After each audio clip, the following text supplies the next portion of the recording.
Hello friends, welcome to my channel. இன்னைக்கு இந்த வீடியோவில் நம்ம என்ன பார்க்க போறோம் அப்படின்னா கொஞ்சம் வித்தியாசமான ஒரு டிஃபன் ரெசிபி தான் பார்க்க போறோம்.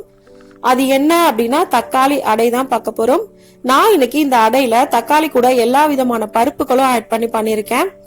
எல்லா விதமான பருப்பும் ஆட் பண்ணி பண்ணிருக்கிறதுனால ரொம்பவே ஹெல்த்தியான ரெசிபி இது. வாங்க இந்த தக்காளி அடை எப்படி பண்றதுன்னு வீடியோல பார்க்கலாம்.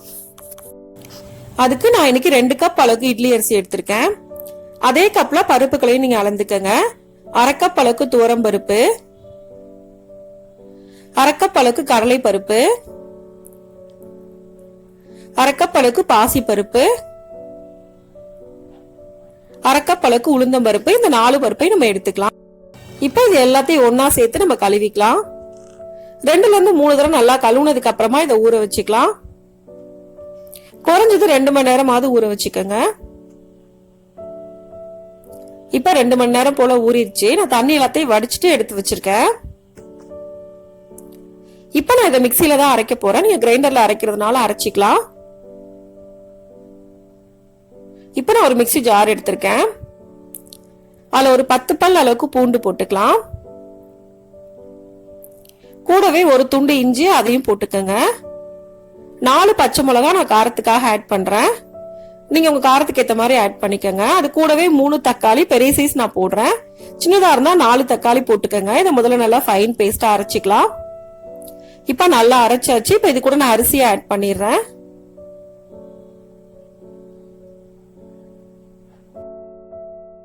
நான் இன்னைக்கு காரத்துக்காக 2 ஸ்பூன் அளவுக்கு காஷ்மீரி சில்லி பவுடர் ஆட் பண்றேன். இதை ஆட் பண்ணும்போது உங்களுக்கு நல்ல ரெட் கலர் கிடைக்கும். நீங்க நார்மல் மிளகாய் தூளோ ரெட் சில்லியோ எது வேணாலும் நீங்க ஆட் பண்ணிக்கலாம். இப்ப இது எல்லாத்தையும் சேர்த்ததுக்கு அப்புறமா நம்ம கொஞ்சம் கொஞ்சமா தண்ணி ஊத்தி இந்த மாதிரி அரைச்சிக்கலாம். கொஞ்சம் கரகரப்பா அரைச்சி எடுத்துக்கங்க. ரொம்ப நைஸா அரைக்க கூடாது. இப்ப இது ஒரு பாத்திரத்துக்கு டிரான்ஸ்ஃபர் பண்ணிக்கலாம்.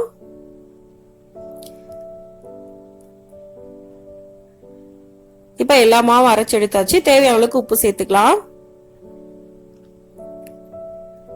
உப்பு சேர்த்ததுக்கு அப்புறமா நல்லா கலந்துக்கங்க.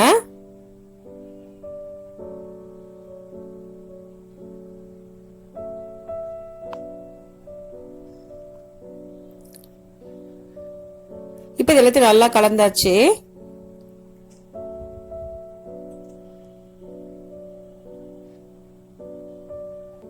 இப்ப இதை மூடி போட்டு குறைஞ்சது 1 மணி நேரத்துக்கு அப்படியே ஊற வச்சுக்கலாம். நம்ம இது மாதிரி ஊற வச்சுட்டு பண்ணும்போது அடை ரொம்ப சாஃப்டா கிடைக்கும். இப்ப நான் ஒரு பேன் எடுத்திருக்கேன். 2 ஸ்பூன் அளவுக்கு எண்ணெய் ஊத்திக்கிறேன். அதுல 1/2 ஸ்பூன் அளவுக்கு கடுகு போடுறேன். கடுகு லைட்டா ஃப்ரை ஆனதுக்கு அப்புறமா 1/2 ஸ்பூன் உளுந்தம் பருப்பு போடுறேன். கூடவே 1/2 ஸ்பூன் அளவுக்கு பெருங்காயத்தூள் போட்டுக்கங்க.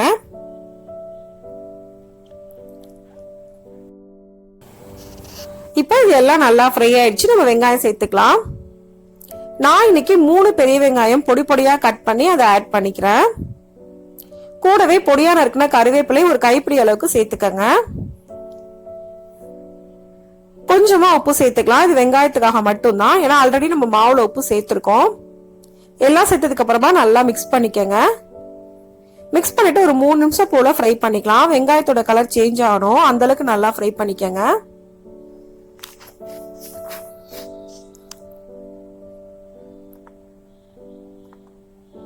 இப்ப நல்லா ஃப்ரை ஆயிடுச்சு. நம்ம இது மாவுல சேர்த்துக்கலாம்.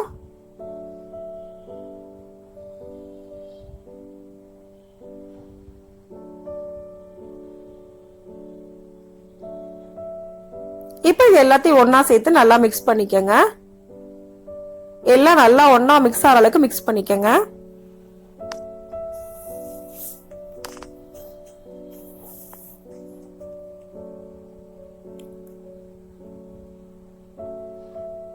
இப்ப நல்லா மிக்ஸ் பண்ணியாச்சு. நம்ம அடையா ஊத்திடலாம். ஹீட்டான தோசைக்கல்ல சின்ன சின்ன அடையா நான் ஊத்திக்கிறேன். நீங்க பெரிய சைஸ்ல வேணாலும் ஊத்திக்கலாம். ஆனா இந்த மாதிரி சின்ன சைஸ்ல ஊத்தும் போது டேஸ்ட் ரொம்ப நல்லா இருக்கும். ரொம்ப மெலிசா ஊத்தக்கூடாது. நல்லா திக்கா ஊத்திக்கங்க.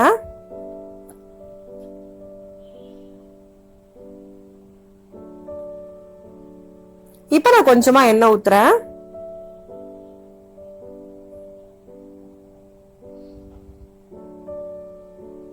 இப்போ ஒரு சைடு வெந்துருச்சு. நெக்ஸ்ட் சைடு நம்ம திருப்பி போட்டுக்கலாம்.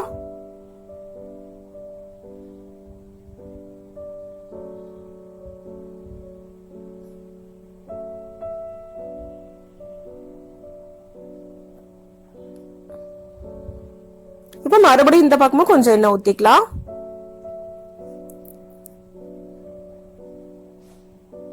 ரெண்டு பக்கமும் நல்ல கோல்டன் ப்ரௌன் கலர் வந்தோட நம்ம இதை எடுத்துடலாம். இப்ப ரெண்டு சைடு நல்லா குக் ஆயிடுச்சு. இதை எடுத்துடலாம்.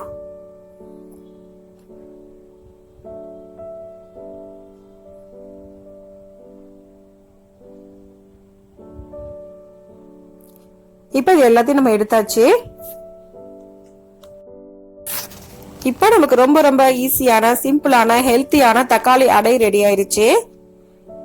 எப்பவுமே ஒரே மாதிரி டிஃபன் செய்யாம கொஞ்சம் வித்தியாசமா இந்த ரெசிபியை இதே மெத்தட்ல நீங்களும் செஞ்சு பாருங்க. இந்த வீடியோ உங்களுக்கு பிடிச்சிருந்தா லைக் பண்ணுங்க, ஷேர் பண்ணுங்க, கமெண்ட் பண்ணுங்க. மறக்காம சேனலை சப்ஸ்கிரைப் பண்ணுங்க. தேங்க்ஸ் ஃபார் வாட்சிங்.